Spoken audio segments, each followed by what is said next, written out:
오늘 저희가 정말 성탄절 예배인데도 1년 전과 전혀 다르게 우리 교회는 몇 명 참여하지를 못했습니다. 그래서 교인들보다도 빈자리가 훨씬 많은 그런 예배를 드리고 있지만 제 눈에는 각 가정에서 마음과 정성을 다해서 아기 예수의 탄생을 영접하는 우리 주민 공동체가 보이는 듯합니다. 하나님께서 우리에게 크신 능력과 권능으로 은총으로 함께 하실 줄로 믿습니다. 가끔은 고향이 그리워집니다. 고향을 자꾸 생각하게 되는 것은 나이를 먹는 하나의 표시인 것 같아요. 사람이 일하고 또 공부하고 일하고 여러 가지 사명을 감당하면서 정신없이 살다 보면 내가 태어나고 자란 곳을 그렇게 찾거나 돌아볼 여유가 별로 없습니다. 근데 어느 순간 내가 어렸을 때 자라났던 곳, 아이들하고 막 같이 어울리고 공차고 놀고 칼싸움하고 총싸움하고 이랬던 것들을 그리워지는 때가 있습니다. 저도 가끔 오래전에 한번 제 고향을 가봤습니다. 이미 다 제가 놀던 곳은 없어졌고요. 조그만 주택 단지였었는데 다 없어지고 연립주택 서 있고 아파트 서 있고 그 흔적을 느낄 수가 없어서 굉장히 아쉬웠습니다. 제 눈에는 아직도 어렸을 때 제가 살던 집이 선명하게 기억에 남아 있습니다. 마당에 포도나무가 하나 있고 집집마다 낮은 울타리가 있고 저 집에서 싸웠는지 뭘 했는지 다 귀 기울이면 다 들려지고 집 밖으로는 작은 도랑이 있고 또 산으로 올라가는 오솔길이 있고 논밭에서 겨울에 눈사람 만들고 눈싸움 하던 거, 가을에 배추 무 농사 지으면 무 뽑아가지고 막 놀던 그런 기억들, 또 쌀집 마당에 겨울이면 모여가지고 양지 쪽에서 아이들하고 구슬치기 하고 그 뒤편으로 넘어가면 고등학생 형들이 맨날 모여서 담배 피던 거 이런 것들이 다 생각이 나거든요. 그런 것들을 기억할 때마다 고향이라고 하는 것은 그냥 단순히 내가 태어난 한 지명, 내가 자라난 한 지명이 아니라 그 속에서 어떤 내가 살았던 내 생각, 경험, 냄새, 관계 이런 것들이 전부 보이지 않는 우리 각자 개인들을 형성하고 있는 것입니다. 그래서 사람에게는 고향이 굉장히 중요하고요. 요즘 많은 현대인들이 고향을 잃어버리고 있습니다. 행복하지 않은 겁니다. 다시 고향을 찾고 내가 육체적으로 태어난 고향도 찾고 진짜 인생이 왔던 고향도 찾는 그것이 행복의 길일 겁니다.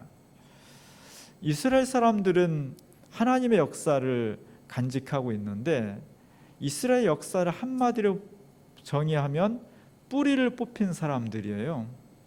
고향을 박탈당한 사람들입니다.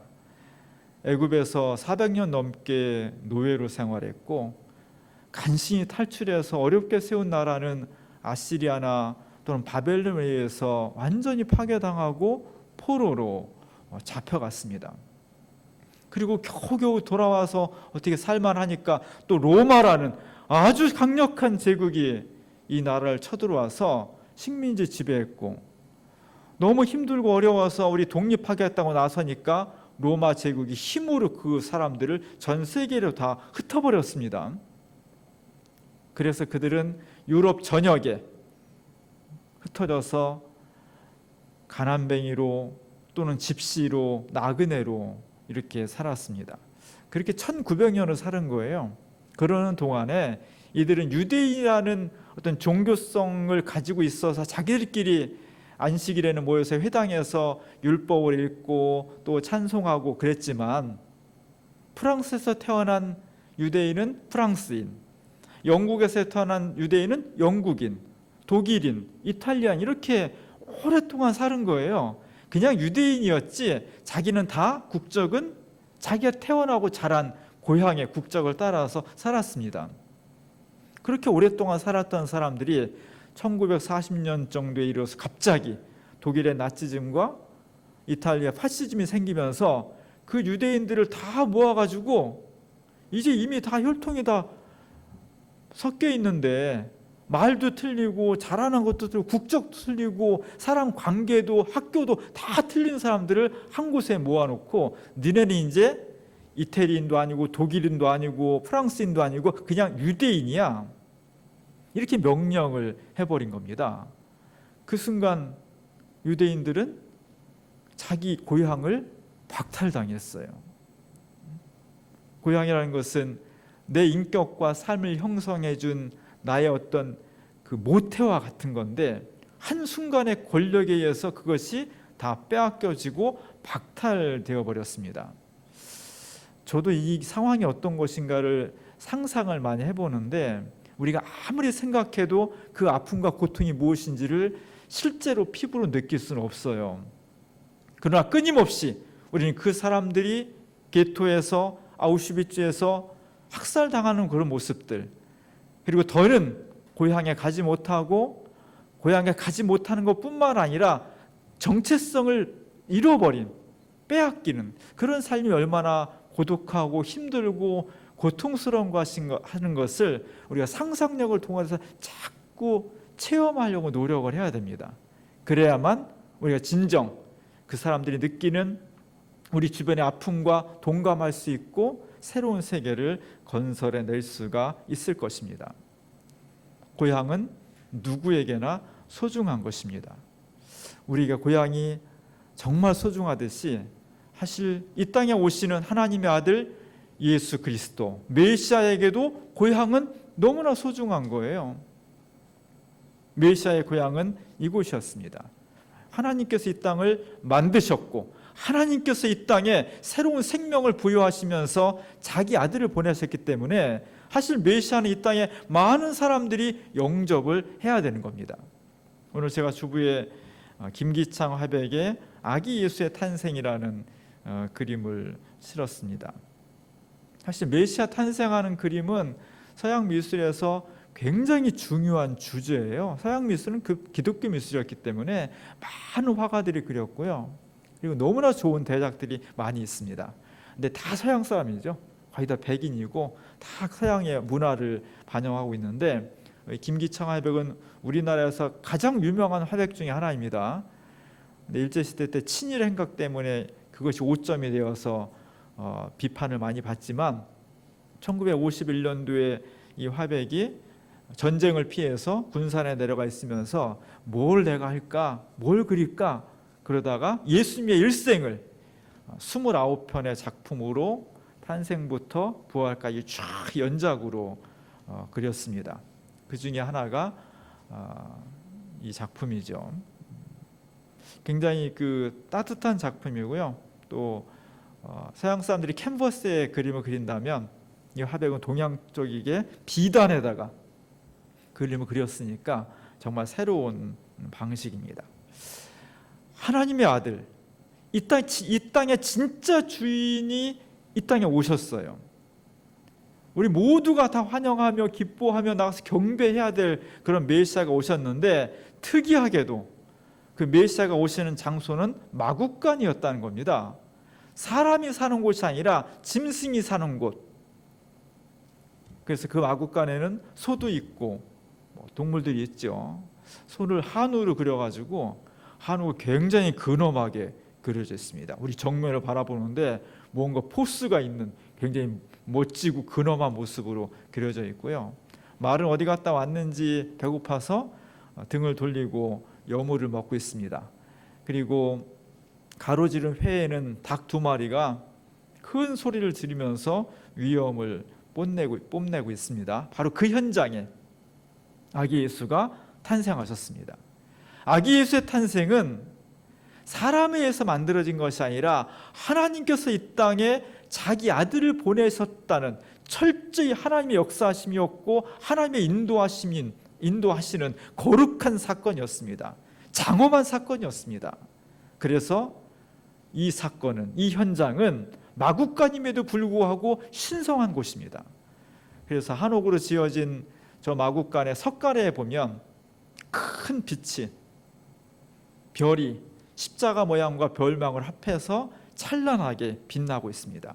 비록 태어난 장소는 누추한 곳이지만 이 사건 자체, 여기에 오신 메시아는 결코 누추한 분이 아니며 하찮은 분이 아니며 우리 인생과 역사를 거룩하게 하시고 구원하실 이 세상 무엇보다도 존귀하신 분이라는 것을, 그리고 이 사건 자체가 하나님의 역사라는 것을 저 빛을 통해서 찬란하게 우리에게 증언해 주고 있습니다. 그 빛 바로 아래 아기 예수가 탄생했습니다. 어머니 마리아는 정말 정숙한 조선의 여인으로 그려져 있고 한복을 입고 그 아기 예수를 강보에 쌓여 누이고 경건하게 바라보고 있습니다. 더욱 멋있는 분은 요셉이죠. 요셉은 그 옆에서 아주 정중하게 예의 바르게 서서 두 손을 꼭 모으고 기도하고 있습니다. 그의 신부는 갓을 아주 넓은 창으로 쓰지 않고 중간 정도 쓴 거로 봐서 중인 정도의 신분이었던 것 같고, 눈을 감고 메시아로 오신 아기 예수를 진심을 다해서 경배하며 기도하고 있는 모습입니다. 제가 볼 때 이 그림의 가장 중요한 부분은 사실 메시아보다도 그 옆에 축하객들입니다.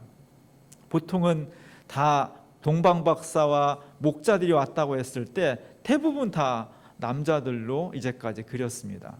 그게 사실이고요. 동방박사가 여성일 수도 없고 목자들이 여성이 목자를 힘들어서 감당을 할 수가 없습니다. 다 남성으로 그려요. 근데 특이하게도 70년 전에 이 김기창 화백은 이 틀을 깨버린 겁니다.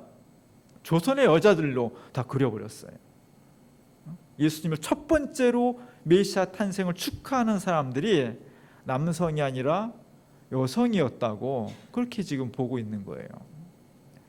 앞에 앉아있는 분들은 화려하죠. 여성들이 뭐 기생 아닌가 그렇게 생각할 정도로 굉장히 화려한 여성들이고요. 아기 예수를 탄생을 축하하기 위해서 막 선물을 가져옵니다. 원래 동방박사들이 황금과 유향과 몰약을 가져왔습니다. 황금 외에는 우리가 유향이 뭔지 몰약이 뭔지 되게 낯설잖아요. 저도 지금도 잘 모르겠어요. 근데 이 화가는 그게 낯선 거 말고 우리가 쉽게 알 수 있는 거로 접시를 지금 가져와서 막 축하를 하고 있고, 저 뒤에 여인들은 막 미역국에 밥상을 막 차려오고 있고요. 그 뒤 여성은 또 소쿠리에다가 크게 뭘 또 음식을 잔뜩 쌓아오고 있습니다. 굉장히 역동적이에요. 굉장히 활발하고 그림 전체가 다 막 생기가 돕니다. 그렇습니다. 메시아가 오시면 장소가 어떻든, 그의 신분이 어떻든, 메시아가 오시면 우리 모두가 다 생기가 돌고 새로운 생명이 차오르고 의욕이 생기고 어둠이 빛으로 바뀌어 우리에게 새로운 생명을 준다는 것입니다. 이렇게 멋있고 존귀한 예수님이 이 땅에 오셨는데 사실은 예수님이 자기 땅에서 환영받지 못했다는 거죠. 기독교 복음의 굉장한 아이러니예요. 이 땅에 메시아가 오셨는데 자기 땅에서 환영받지 못하고 배척을 받았다는 겁니다. 오늘 본문의 요한복음 1장 9절부터 11절까지 보면 참 빛, 그 세상에 와서 각 사람에게 비추는 빛이 있었나니 그가 세상에 계셨으며 세상은 그로 말미암아 지은 바 되었습니다. 세상이 그를 알지 못하였고 자기 땅에 오매 자기 백성이 영접하지 아니했다. 자기 땅에 왔는데, 이 땅이 왕인데, 이 땅이 진짜 주인인데 자기 땅에 왔는데 자기 땅에서, 고향에서 환영받지 못하고 영접받지 못했다는 겁니다. 오늘날 2000년 전보다 현대인들이 주님을 더 영접하지 않습니다. 참으로 안타깝습니다. 주님을 메시아로 영접하지 못하는 이 세상의 현대에 가장 중요한 이유는 여러 가지가 있겠죠. 하나의 중요한 이유는 오늘날 현대인들은 너무 뛰어난, 아는 것도 많고 진짜 무에서 유를 창조하고 우주를 정복하고 바다를 정복하고 인간의 유전자를 분석해내고 로봇을 만들고, 옛날엔 꿈도 꿀 수 없었던 그 모든 행위들은 다 신에게만 해당됐던 것들을 거의 90%를 인간이 하고 있어요. 그러면서 우리가 이제 이 세상의 주인이며 신이라는 생각을 하게 되는 겁니다. 내가 신이라는 생각을 하면 할수록 하나님을 받아들일 공간은 좁아지는 거예요. 인류의 과학기술 문명이 이 방향을 향해서 나아가고 있고, 그것이 기독교 신앙으로 보면 대단히 불안한 겁니다. 그러다가 큰 코 다치는데, 그러다 하나님의 심판을 받을 수밖에 없는데 하는 것이 우리의 염려예요. 그래서 기도해야 됩니다. 또 하나는 인간의 교만과 함께 이 땅에 메시아를 영접하는 그 길을 예비하고 주님을 사람들이, 시대가 영접할 수 있도록 그 준비를 해야 될 교회, 우리들 신앙인 기독교가, 현세의 기독교가 하나님의 영광을 드러내지 못하고 있기 때문입니다. 우리를 보고, 저 교회를 보고, 저 신앙인을 보고 내가 예수 믿어야지, 메시아를 영접해야지 이래야 되는데, 우리의 잘못과 부도덕과 탐욕과 죄 때문에 사람들에게 하나님의 영광을, 그리스도의 사랑을 제대로 증거하지 못하기 있기 때문이에요. 그러면서 우리는 아기 예수를 영접하되 참여하는 마음으로 우리 스스로 영접해야 될 것입니다. 예수를 메시아로 영접하는 분, 2000년 갈릴리 땅에서 2000년 전에 태어난 그분에게서 단순히 사람이 아니라 우리 모두를 구원하실 하나님의 모습을 발견하고 그를 믿음으로 영접하는 사람에게 하나님께서 특권을 주셨습니다. 사실 메시아를 영접하는 사람은 제일 똑똑한 사람이에요. 공부를 못했어도, 학벌이 부족해도 예수를 메시아로 영접한 사람이 최고로 똑똑한 사람입니다. 예수를 메시아로 영접하는 사람이 최고로 행복한 사람이에요. 가난할 수도 있고, 세상적으로 별 볼 일 없을 수도 있고, 몸이 아플 수도 있습니다. 그러나 예수를 메시아로 영접하는 사람이 가장 행복한 사람입니다. 오늘 12절 13절에 보면 영접하는 자, 곧 그 이름을 믿는 자들에게는 하나님의 자녀가 되는 권세를 주셨으니 이는 혈통으로나 육정으로나 사람의 뜻으로 나지 아니하고 오직 하나님께로부터 난 자들이니라. 하나님께서 예수를 메시아로 영접하는 사람에게 은혜를 베풀어 주셨습니다. 하나님의 자녀가 되는 은총을 베풀어 주셨습니다. 하나님의 자녀가 된다. 부모의 가장 큰 행복은 자식이 잘 되는 거예요. 부모는 자식이 행복하면요, 굶어도 행복해요. 부모는 자식이 아프고 힘들고 불행하면 아무리 많은 것을 가지고 있어도 행복할 수 없습니다. 자녀의 행복은 뭐겠어요? 좋은 부모 만나는 거예요. 정말 나를 진심으로 사랑해주고, 정말 나를 진심으로 아껴주고, 나의 행복을 기도해주는 부모를 만나는 자녀가 행복한 겁니다. 오늘 하나님께서 우리를 예수를 메시아로 영접하는 모든 사람들에게 하나님의 자녀가 되는 특권을 주셨습니다. 하나님의 자녀가 되는 것, 예수를, 아기 예수 탄생하신 그분을 내가 믿고 영접하는 사람에게는 누구에게나 하나님의 자녀가 되는 축복을 주셨다고 했습니다. 이게 특권이에요. 이것은 돈으로 살 수 있는 것도 아니고, 배워서 되는 것도 아니고, 권력으로 할 수 있는 것도 아닙니다. 메시아를 영접하는 모든 사람에게 하나님께서 특권을 주셨는데, 그것은 다른 사람의 자녀가 아니라 하나님의 자녀가 되는 특권을 주셨다는, 이게 복음이에요. 이것을 믿음으로 받아들이는 사람들에게 하나님께서 그의 삶을 책임져 주시고 우리에게 모든 은총을 베풀어 주신다고 약속을 했습니다. 우리가 구약성경에 보면은 야곱이 쌍둥이 형 에서를 장자권을 빼앗고 아버지를 속이면서까지 축복의 자녀가 되려고 애를 써요. 잘한 짓은 아니지만 그런 열정과 집념이 소중한 겁니다. 오늘 한국 사회에서도 재벌가 아들이 그 아버지의 유산을 상속받기 위해서 피비린내 나는 전쟁을 벌이잖아요. 하물며 세상의 권력자도 아니고 하나님의 자녀가 되는 특권을 우리에게 주신다고 했습니다. 어떻게? 오늘 탄생하시는 아기 예수를 믿음으로 영접하고 그분을 내 삶의 구주로 모시는 모든 사람에게는 어떤 조건도 달지 않고 그 사람을 하나님의 자녀로 삼아주시고 우리를 사랑해 주신다고 약속해 주셨습니다. 오늘 아기 예수를 진심으로 환영합니다. 오늘 아기 예수의 탄생을 진심으로 축하드립니다. 그리고 감사드립니다. 요즘처럼 각 개인의 삶이 힘들고 몸과 마음이 많이 불편합니다. 교회도 많이 어지럽습니다. 사회도 지금 다 멈추고 불안이, 걱정이, 파산이 우리를 옥죄해 옵니다. 무엇을 해결할 수 있을까요? 노력하면 될까요? 바로 이러한 세상과 우리의 삶 속에 아기 예수가 탄생하십니다. 그분을 영접하고 그분과 함께 동행하면 하나님께서 모든 것을 바꾸어 주셔서 마구간이라 할지라도 어둠 속이라 할지라도 찬란한 빛으로 새로운 생명으로 우리를 인도해 주실 것입니다. 이 믿음이 아기 예수의 탄생을 영접하는 모든 사람들에게 있어서 하나님의 자녀의 특권과 축복이 우리에게 임하는 성탄절 될 수 있기를 주님의 이름으로 간절히 축원합니다. 기도하겠습니다.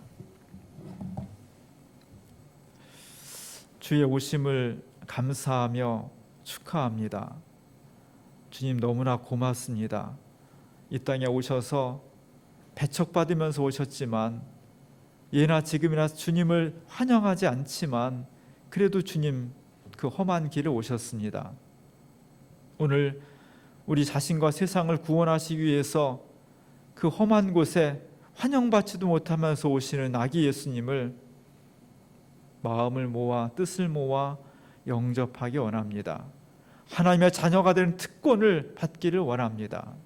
믿음으로 주님을 영접하여 참다운 행복에 이를 수 있는 우리 모두가 되게 하옵소서. 예수님의 이름으로 감사하며 기도합니다. 아멘.